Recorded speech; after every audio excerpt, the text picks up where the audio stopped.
Welcome back to another episode of Reel Chums, where chatting about movies feels like hanging out with friends. I'm your host, Danny, and with me, as always, my co-host, Marcel. We are back after taking a bit of a hiatus because life has been extremely busy. Extremely busy, extremely exhausting. You're dealing with kids. I'm dealing with a baby. We both have so much going on with work and other stuff. Closing out quarter 4. We're trying to End of hustle. year. All crazy things. Everything's happening. So one, we want to apologize to our listeners, our viewers. We are here. This will be our final episode of this season. As a reminder, we always take a break at the end of the year because it's just busy time. But we come back with our best and worst of the year episode in January. Make sure you're following us on Instagram and on YouTube because we'll be posting our survey there where you can fill out. We want to hear from you what you thought was the best, what was the worst, what were the highlights, what were the lows of 2025. And then we do a whole episode on it in the new season. So we will be back January with season 4. Season 4. Pretty wild. We really do appreciate the growth in everyone who has subscribed and who watches our reviews. We will be producing reviews and some other things on both our membership side and on YouTube as we go. There are some big films coming out over the next little bit. Running Man is one of them. Coming out this weekend, and Wicked for sure. I'm going to be watching that. All great things. That's what they should have called this movie. Wicked for sure. Instead of Wicked for good. I know. For sure. No. So today's episode is going to be a little unorthodox to our regular scheduled programming. And what we're going to be doing is we're just talking shop. We're talking what we normally do in our post show that it gets posted that we do. Where you can review some of that on our membership on YouTube if you want to get more of what we do. And we're going to originally do Scream 3, but let's be honest here. Okay, Scream 3 is the weakest of the Scream franchise. There was a huge hiccups and hodgepodges when it came to the production, and ultimately we did most of an episode and we realized it's not great. We didn't have much it wasn't any, not that anything, it's just Scream 3. Look, go watch it. It's fine. Go into it with a Scooby-Doo mentality. Yeah, it's 100% a Scooby-Doo episode in the Scream world. Yeah. Okay. Scream 4 is by far superior than 3, better than 2. If I were to rank my Scream movies, this is how it is. Okay. Scream 1. Scream 4. Okay. 5, 6, 2, and 3. Yeah, I think I'm with you. Yeah. I love 4, and I can't wait to talk about it next year. Yes. Scream 4 is really good, and Scream 5 is great. 4, 5, 6, killer, in my opinion. I think really, but I mean, the first Scream is iconic, so. Scream 1, yeah. So I think we're just going to talk about like stuff that's been on, what we've been watching, our recommendations. If you are wanting to know what to watch, here we are. And maybe some like movie news. Because I just love movie news. Yeah, there's some good stuff you want. You want to start there?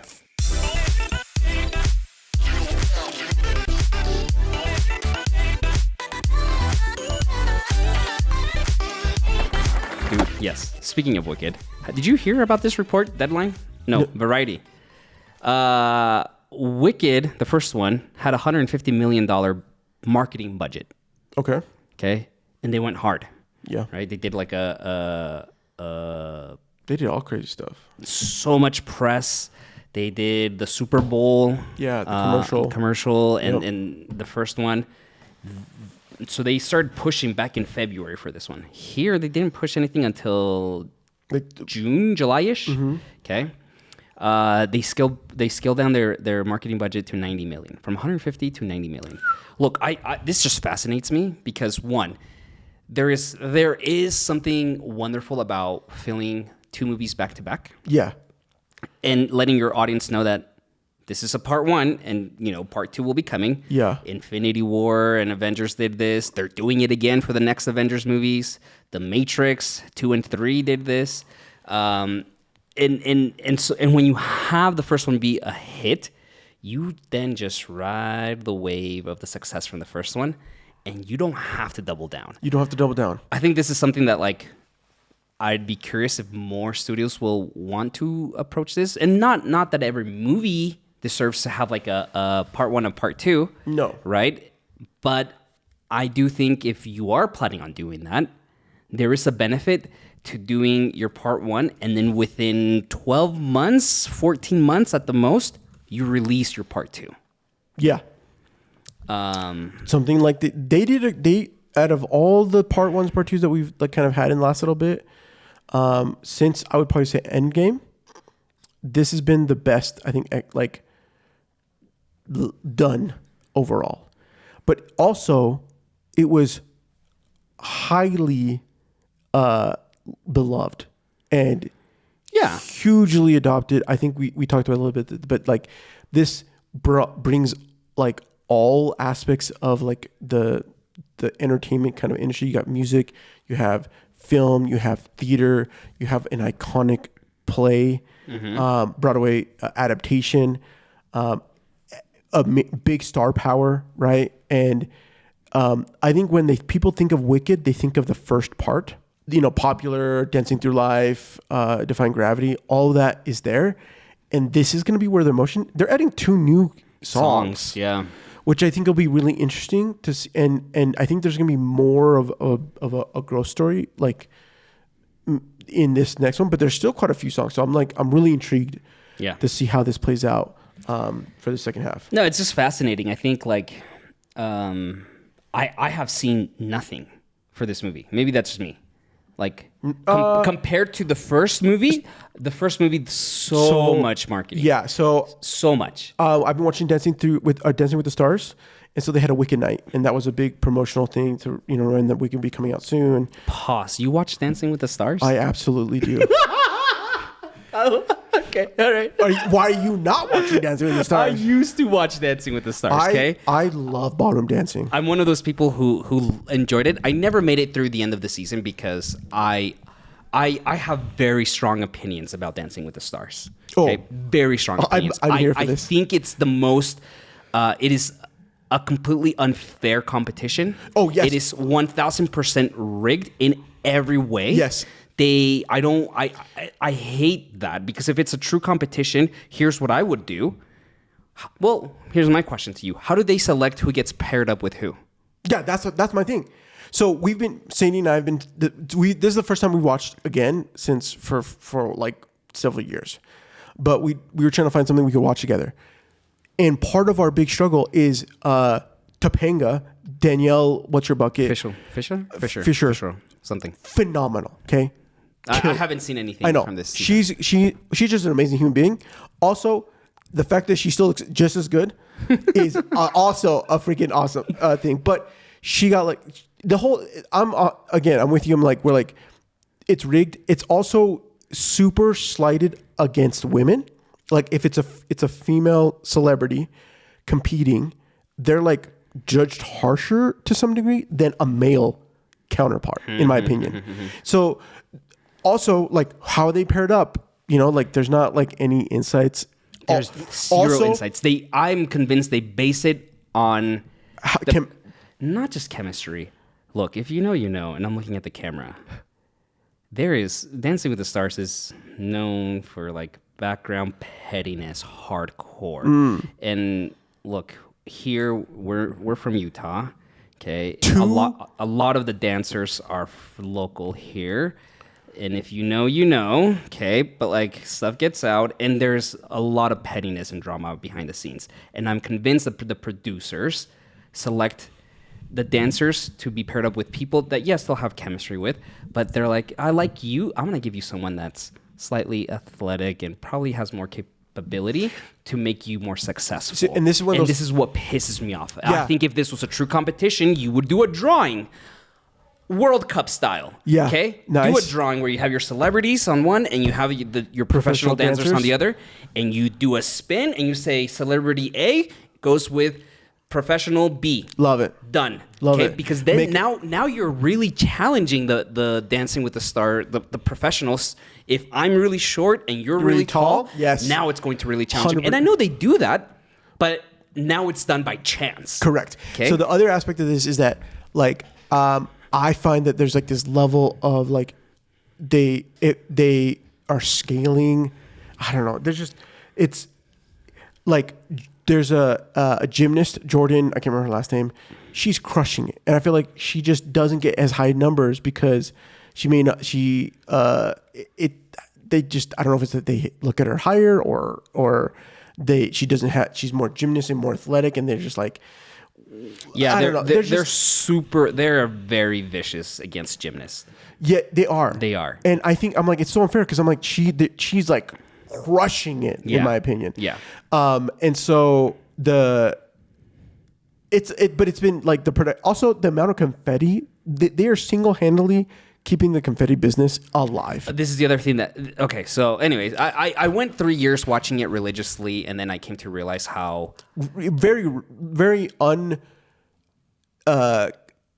game focused, like, or competitive. Yeah. True competitiveness it is. Yes. Anyways. And so then I've stopped watching. It's been a couple of years that I've stopped watching it.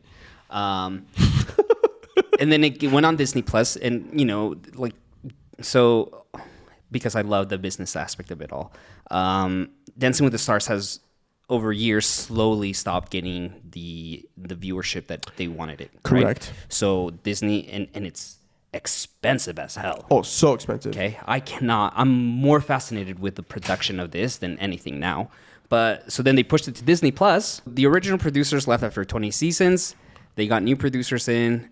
They put a lot of drama behind the scenes. They fired those and they brought back the original showrunner.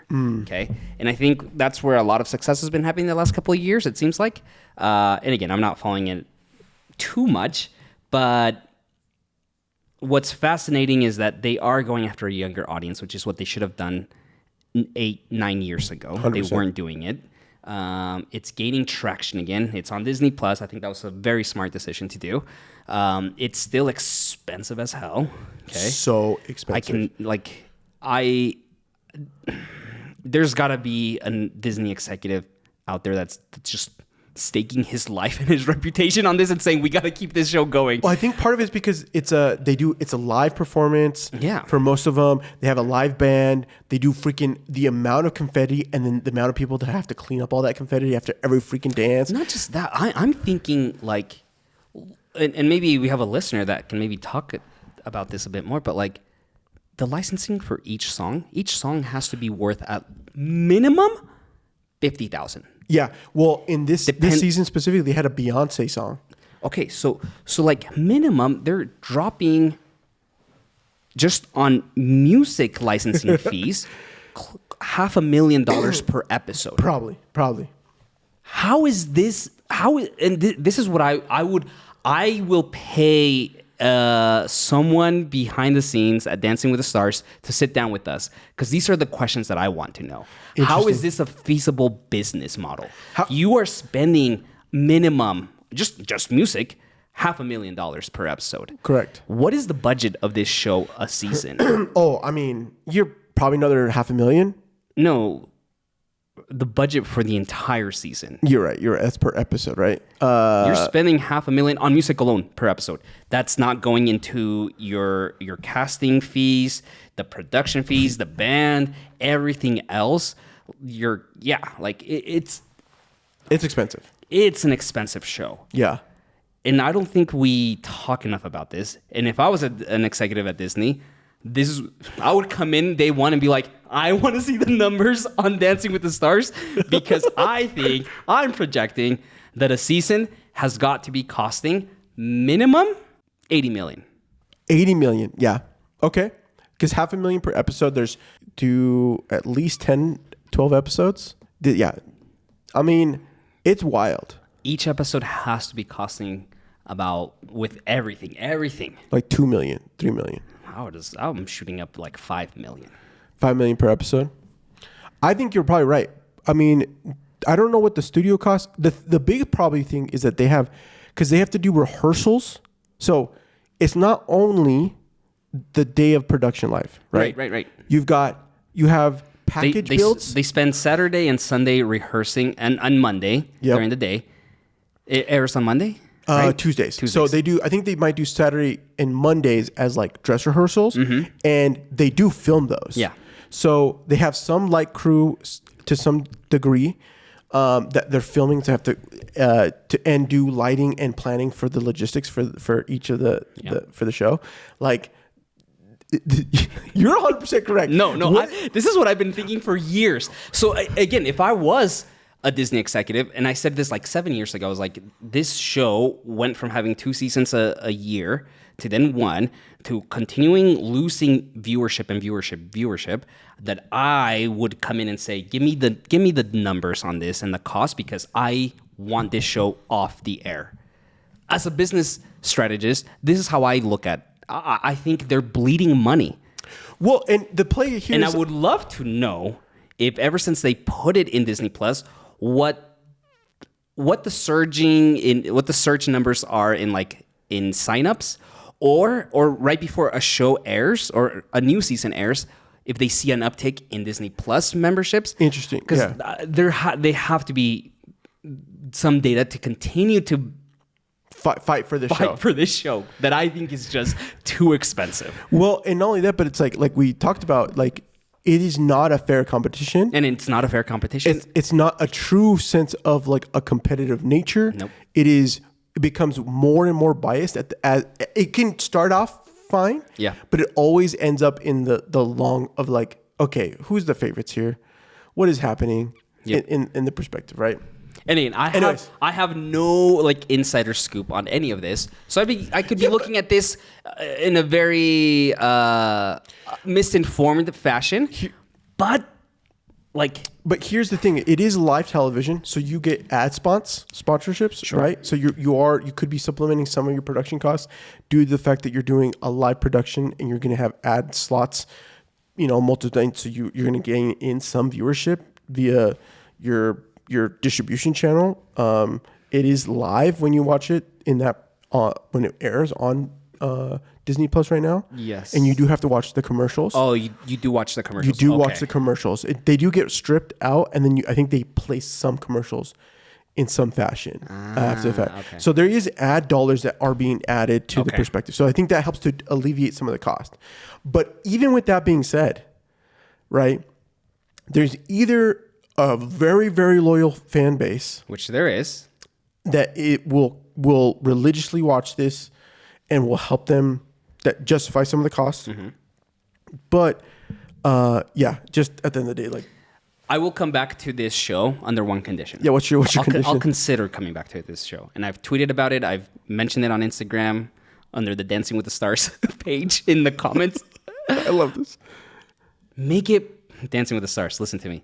Make it possible for me to vote in the app, in the Disney Plus app. Yes. Can you? No, you can't. Okay. But I hate that I have to look at the phone number and add the name and text it. This is the 21st century. I should not be able to do this anymore. No. It should be able to come up in the app, and I just click it with my remote, or if I'm watching it on my phone. Be 10 votes per person. No. Make the voting process easier for me within the Disney Plus app. We should have leaderboards. And I will consider coming back. It's good. That's actually, that would honestly increase engagement. It would increase engagement. And you're already halfway there. You could also say, hey, get your tickets to a show that might be coming in your neighborhood for Dancing with the Stars for the tour.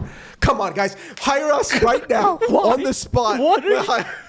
Jeez. Who do we know at Dancing with the Stars? For reals, though. Bring us in as your marketing strategist. Okay, so that's what we digress way too much. We started with Wicked for Good. Look, Wicked for Good, very minimal budget, but they're still doing great. I'm excited. I haven't seen a lot of marketing for it, but I am watching the movie. Yes. Right? I'm part of that audience that isn't like you, Danny, that loves Wicked. Yes. I enjoyed the movie. And I'm going to see it. Yep. You don't need to market to me. No. I'm bought. We're bought. I did see Predator Badlands. I enjoyed it. It is not a traditional feeling Predator film. The Predator is our protagonist. Yeah. And I'm here for it. Yeah. It's almost a buddy comedy. It's not. It doesn't fully commit. I think that my biggest gripes with the film is this. Look, is that some of the dialogue feels a little too cheesy, or like predictable. I think that I appreciate the craft of costume design for Deck and the guy who plays Deck, who is an Islander, and I think that's representation. But they do prosthetics and like real costuming, and so it looks really really great. But it lacks some of the some features that could have helped some really key moments that I felt that wasn't it was there, but I think because of the prosthetics and like the costuming, it lacked just a little bit. Not enough to be great, but like I'm nitpicking at this point. But overall, I think it's a fun perspective. It's a new angle for the Predator film. I think it introduces it. It could be available to like a up and coming audience, a young audience that they can watch. It's PG-13. It's not crazy. It's violent, but it's not like they're robots. They're all robots. That's how they got away with it. Yeah. There's no blood. Correct. There's robotic blood. And so it helps to maybe introduce them this as an interesting there. But I fully believe that Dan Trachtenberg is trying to do something bigger here. And I think I rewatched Prey and Killer Killers. I'm just reminded how like he knows what he's doing with these films, and I am here for it. It's a great time. So I think it's really fun to watch.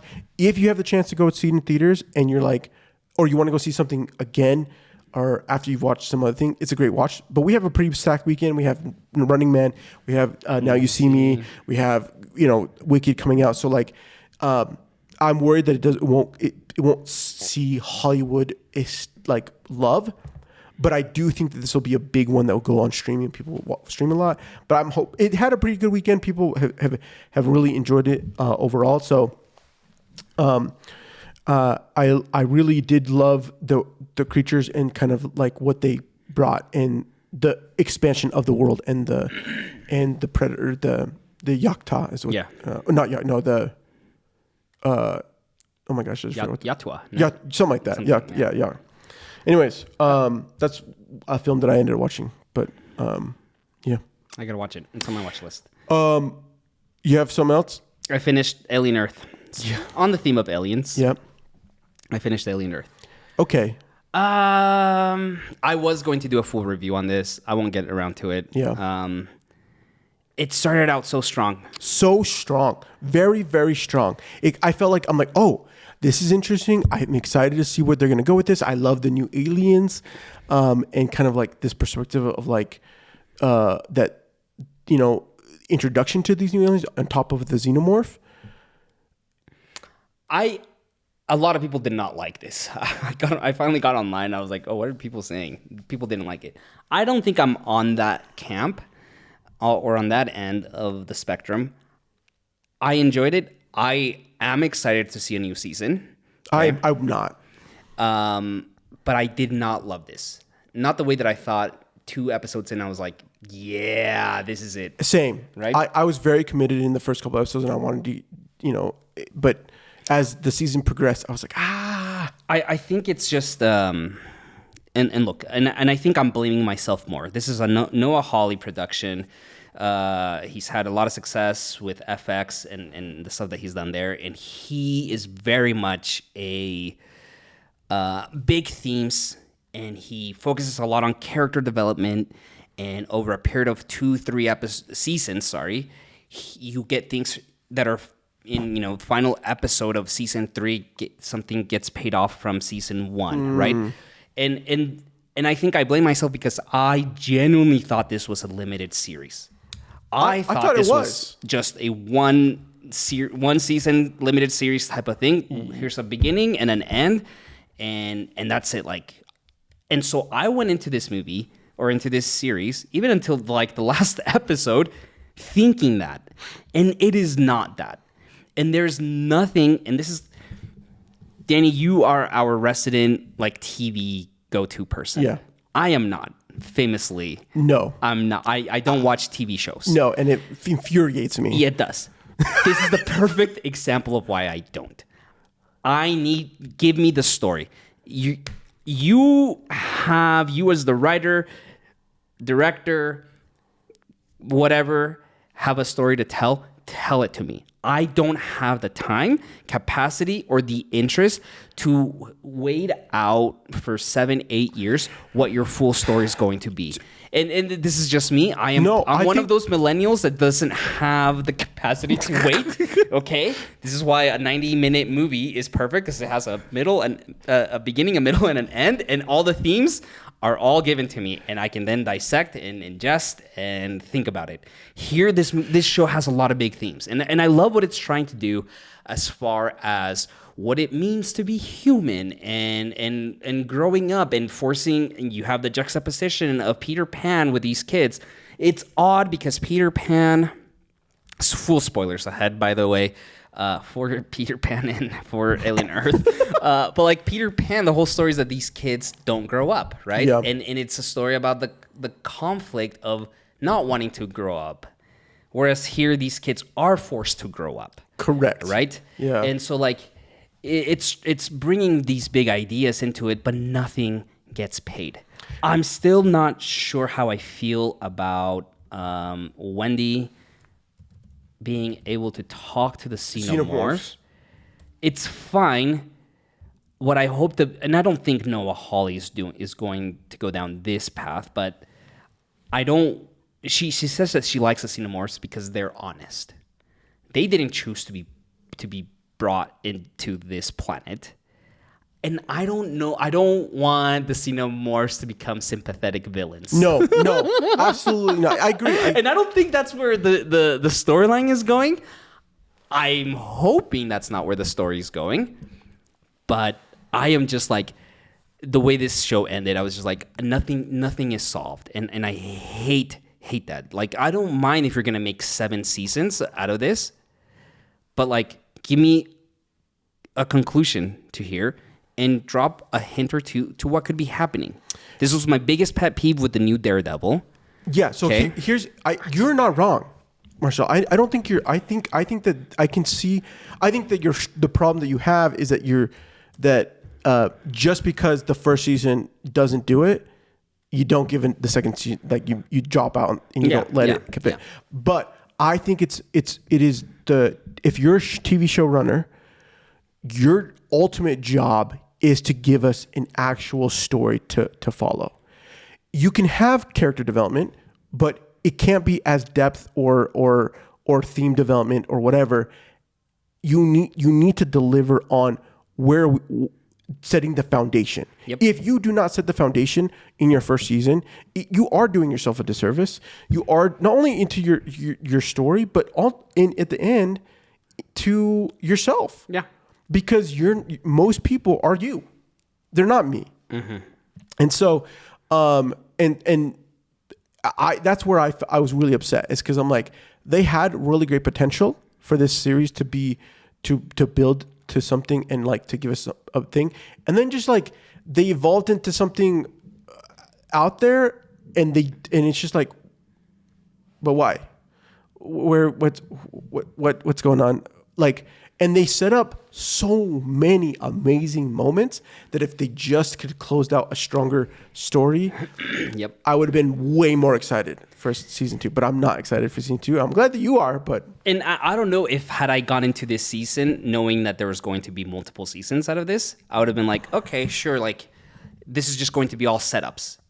I don't know if that would have helped my enjoyment of this movie, but like... I think I was just too like caught up on like, oh, this is just a one-time thing. And at the very end, they're going to like drop a nuclear bomb on this island because we know there are no xenomorphs on Earth. Yes. Right? So like that was just my, like I just wanted to see, how do we get to that point? Yeah. And we don't. Yeah. And instead we open up several cans of worms. Yes. And now I'm just like, what thread are we going to follow? Because there's just too much happening. Maybe we're not even on Earth. We are. Okay. There was one other thing. I did start watching Frankenstein. Guillermo del Toro's Frankenstein, and I'm telling you, I've not finished it. I got halfway through, and I had to sleep, and then I just was like, okay, we'll finish later. But I have to tell you, in the first half of the movie, there is so much milk that is being had. Sorry, milk? Milk. Milk, as in like Leche. From the tit to the cup. There's just so much milk. He's drinking. There's so much milk. Like he's drinking. I've never seen so much milk on screen before. Okay, interesting. And I just have questions about this. About this choice. Have you ever read the book? I have read the book. Okay. Is there mention of milk in the book? Have you not read the book? I think I read it in like 6th grade, and I just do not remember. I mean, no, there's no milk. But it's a small thing that I'm obsessed with this idea of why there's so many. Like, he's just drinking milk. Like, I'm like, he literally, there's a scene where he's having a disputation with his brother's wife. What's her bucket? But, and they're like, he's got the maid or the servant guy comes up with the jug of milk, and he's like, here, sir. And he's like pouring the milk. And I'm just like, why is there so much more milk? There's so much milk.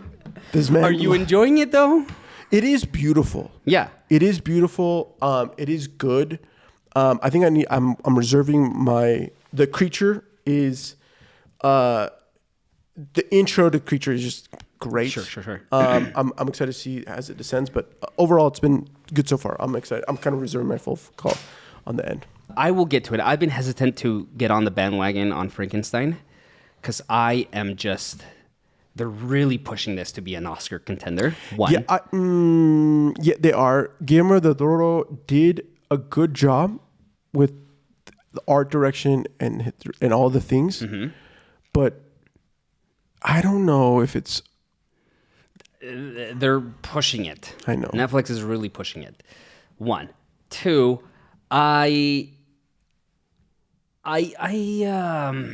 Guillermo del Toro said that this has been his dream, a dream project. It has been a big dream project for his, like, which I call BS on, because he has been on record saying that at the Mountains of Madness has been his dream project at H.P. Lovecraft, and he's tried so many times to get that going, and it's been shut down on him. I want this to be successful so that he can really do his dream project, which is at the Mountains of Madness, that H.P. Lovecraft storyline. There is actually a script out there with Tom Cruise had signed on to it. So I it's BS. Second, these themes of finding the human, finding humanity within the monster, and what really makes us humans. Yeah. Core themes to Frankenstein. He's done this before. He did it with Shape of Water. Yep. He did it to an extent with Hellboy. Yep. Okay. Even Pan's Labyrinth has these themes. That to me, it's just like, is this really a dream project of yours? I don't think so. I'm calling BS. And look, from a fellow Mexican to another fellow Mexican, like, good for you. Good. Like, I'm glad you're having the success, man. But I know. I wasn't excited about this because what more? You should have done this movie already. You've explored these themes in 4 other films.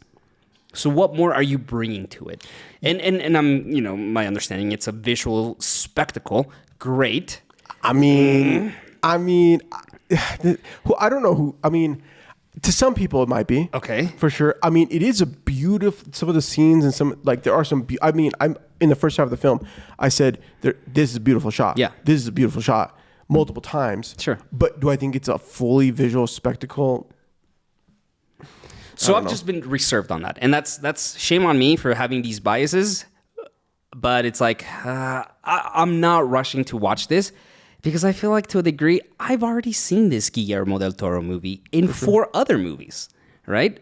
So come at me when you have Mountains of at the Mountains of Madness greenlit and ready to film. Yeah, I mean him and Netflix have partnered up to do a animation studio for like handcrafted animation stuff. I'm telling you, the script is out there. I read it at the Mountains of Madness. This was supposed to go into production back in 2006-ish, 7. Killer.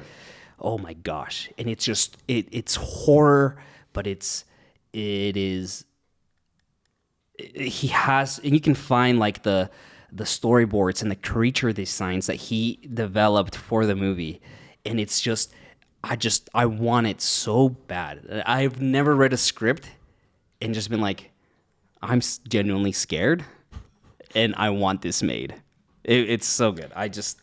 That's the movie. That's the Guillermo del Toro movie I want. Okay, well, that's good stuff. We have so much to talk about still, but we have got things to do. So, thank you so much for listening. We do greatly appreciate everyone who has subscribed this year and who has subscribed from the very beginning. Please listen to us wherever you get your podcast. Now is a great time to revisit some of our catalog. Go watch. We have a huge catalog at this point now, and there's a lot of films that are on streaming right now that you can watch and revisit with some of our commentary after. So please do that. You can always connect with us on YouTube. Again, we have tons of content there. We will be releasing reviews during this holiday season, so you can always find stuff there. And you can connect with me, Marcel, on Threads and on Instagram at Marstrosity, MARZTROSITY. And me at review.tv. Catch us in the new season. Yeah. We'll be back in January. Make sure to follow us on Instagram as we will put out our survey for the first episode there on the best and worst of the year. See you in the next one. Later.